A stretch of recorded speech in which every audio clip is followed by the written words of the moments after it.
Welcome to the show where we share the stories of the many who intersect with our healthcare system but are rarely heard from. My name is Kevin Pho, founder and editor of KevinMD. Rate and review the show at kevinmd.com/rate. Subscribe at kevinmd.com/follow. Today in the show, we have Eugene Chan. He's a physician and healthcare executive. His KevinMD article is titled Cancer of the Future, Diagnosis, Treatment, and Impact on the Healthcare System and Patients. Eugene, welcome to the show. Great. Thanks for having me. We'll get into your article in a little bit. First off, share your story and journey to where you are today.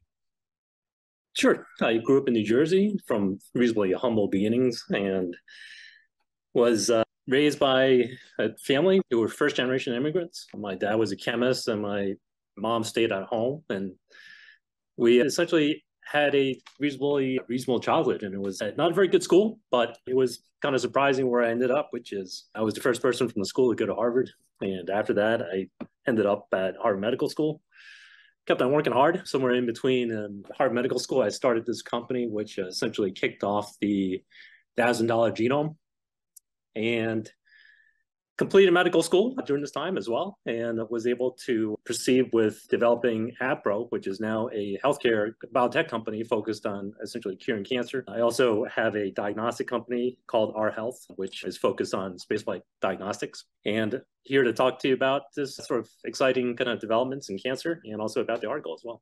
All right. So before we get to the article, I'm interested in hearing more about that journey. So a lot of physicians are interested in going perhaps into that biotech industry, going to some more entrepreneurship. What kind of advice do you have, being a physician yourself, to these other doctors who also want to break into that field? It's a great way of making a patient impact, because ultimately you're making a drug or therapeutic or diagnostic that basically impacts a lot of your patients that you would normally see in the hospital type setting. And you also get a bigger perspective in terms of sort of the types of impacts that you might have. And so my best advice is just to go do it. There's no path. So really just to, cut the cords and just jump right into it. And, the best is you learn from people who've done it before. And so I think in my particular case, I was very lucky to have some wonderful mentors. Two particularly come to my mind. One is Dr. Bob Langer, who's an institute professor over at MIT, also the co-founder of Moderna. He's also on the board of APRO, but essentially he showed me the ropes early on. He started basically a lot of biotech companies. The other mentor was also Craig Venner, basically the first person to sequence the human genome. And he's basically had a tremendous success with Celera and obviously some other ventures afterwards. And these guys basically showed me the ropes very, very early on. And those kind of life skills have kind of translated into sort of the ability to do what I'm doing right now. And so it's been pretty unique position to be in for me. But I think my general advice for other folks is you just got to go do it. And if you can, find some great mentors, and there's a lot of people who are willing to help you out. At what point in your medical journey did you realize that you were going to go into the biotech industry, and how did you go about finding those mentors? So I was about 3 months into medical school when this happened to me. So I was actually working on an idea for sequencing DNA back right as I was graduating Harvard, and was really kind of looking for direction in terms of how to actually kind of turn this thing into reality. And, everyone, around the community, this is now Harvard and MIT, so it was a pretty reasonably esteemed community where people have done this before. And people, basically connected me with folks who were able to help out. And so I think, generally there's a sort of, if you basic things, if people are available to help out and they want to help out, then you'll get something that's good out of it. And that's how I met Dr. Langer, very, very early on in my career. Since then, I've been able to build a good relationship with folks in biotech and create something that's very interesting. All right, let's talk about your KevinMD article. It's titled Cancer of the Future, Diagnosis, Treatment, and Impact on the Healthcare System and Patients. Now, for those that didn't get a chance to read your article, just walk my audience through it, share the story, why you decided to write it. So the whole point of the article is really to bring to light for patients. Basically, there's new ways of treating cancer that are either ongoing, have happened, or things that you can tap into should you know someone or be unfortunate enough to basically need cancer care. And so I think the whole point of this is that there's things out there and tools out there which can basically help you treat cancer better than even 5 years ago. Mm-hmm. And so some of these things are immunomodulators, and this is basically where APRO comes into play. This is a company that I'm involved with as a co-founder to basically push some of the stuff forward. And so anything that's able to tap into your immune system and basically augment your immune system now has the potential capability of being able to fight cancer better than some of these old chemotherapy methods that have been out there for a very long time. And basically the old chemotherapy methods, the usual hair loss and, basically being very sick and throwing up and all those things, that's sort of the cancer care that's been around for quite some time.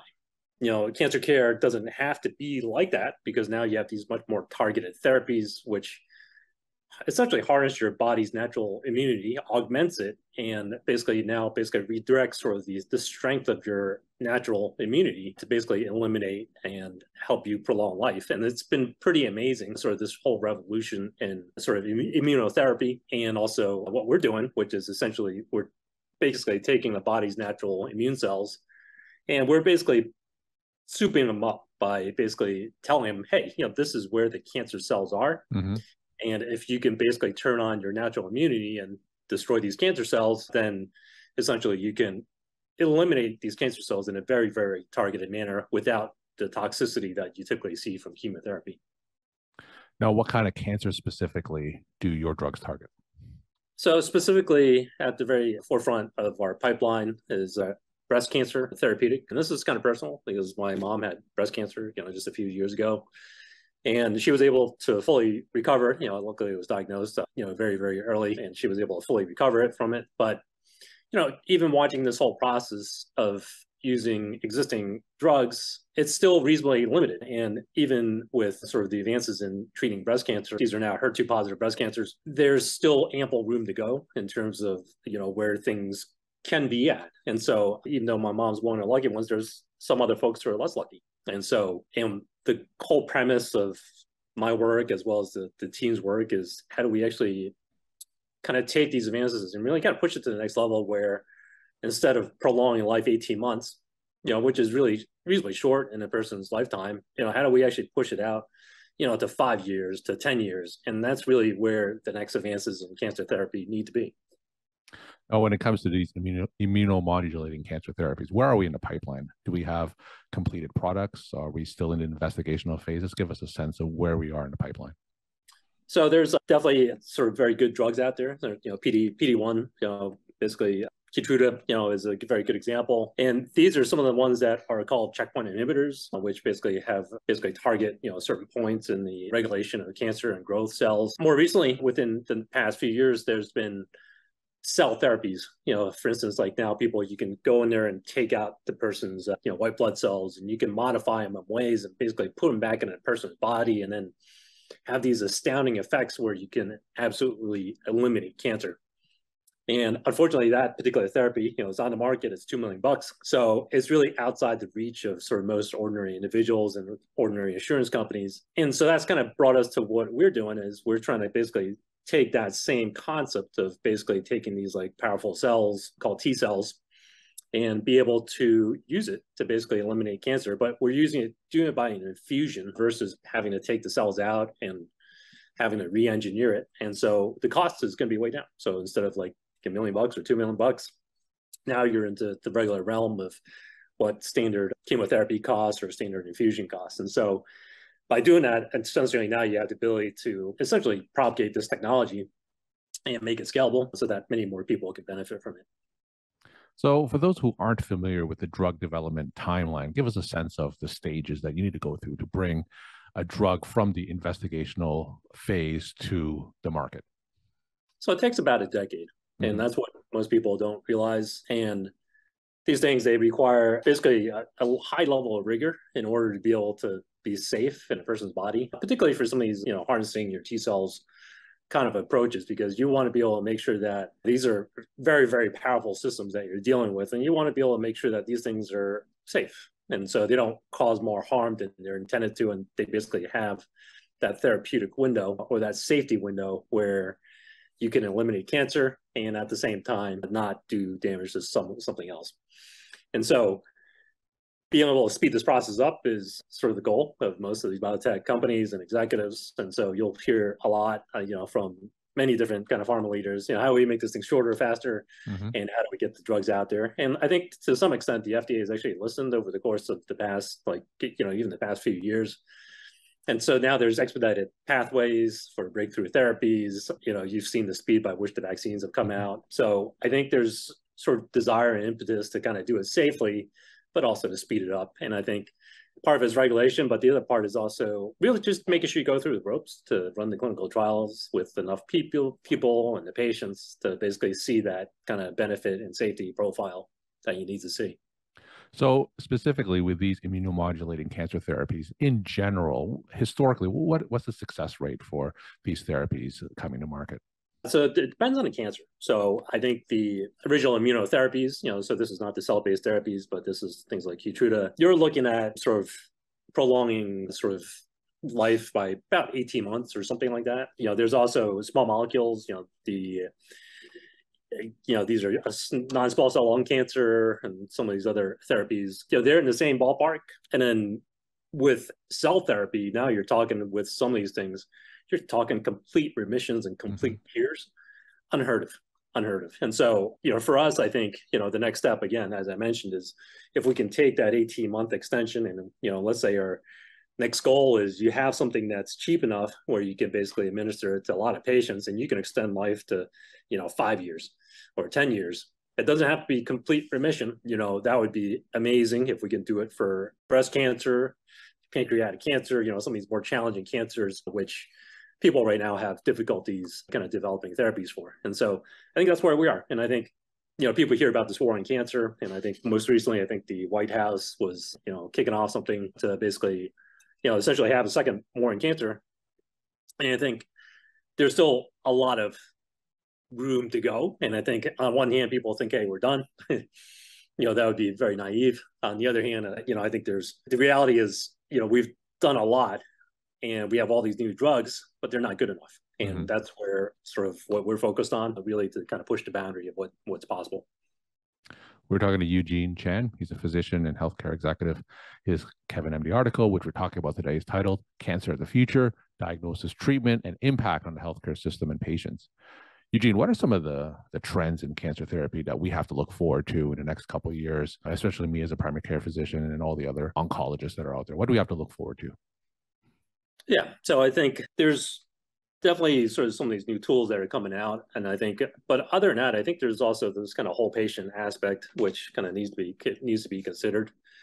So a lot of times you'll also see, I think in the medical world, I think there's a pretty strong kind of opinion. Basically, it's kind of go, go, go all the time. And, really trying to kind of push the boundaries of care onto the patient. But I think a lot of times, I think in terms of providing kind of whole health is you have to be able to look at the patient. You have to be able to look at the patient's kind of social kind of needs and family needs and determine what's best for the patient. And so with some of these kind of more, I would say more convenient therapies, which might be administered outside the hospital, sometimes like not having too many trips to the hospital is a good thing for the patient. And so if you're able to kind of take these things out and kind of let the person sort of enjoy or take advantage of what their life could be, with this kind of prolonging the life outside the hospital, not being in the hospital, taking blood draws and x-rays and CAT scans. I think that's sort of a better way of caring for cancer patients, because ultimately they get that benefit of, hey, I'm actually living my life. I'm not just a patient, right? And, they basically realize that, hey, there's still things I can do and I can tap into, I can see family and all this other stuff. And I think being able to kind of juggle that balance, as a doctor, it's hard because, you want your patients to be good patients. You want to be, have them all the time. You want to be able to be there and guide them. But sometimes, being able to strike that good balance is kind of what being a good doctor is about. And my final question, what are some of your take-home messages that you want to leave with the KevinMD audience? Yeah, I think the big thing here is there's folks like us, like myself, we're very committed to taking our medical knowledge and pushing the boundaries of healthcare and these advances in the treatment of cancer. And we're doing it for patients. And so ultimately we went to med school because, hey, this stuff is, the crux of what we want to do is to help patients and to be able to get these therapies into your hands is something that we, really, every day, we wake up, we go there and we want to make this happen.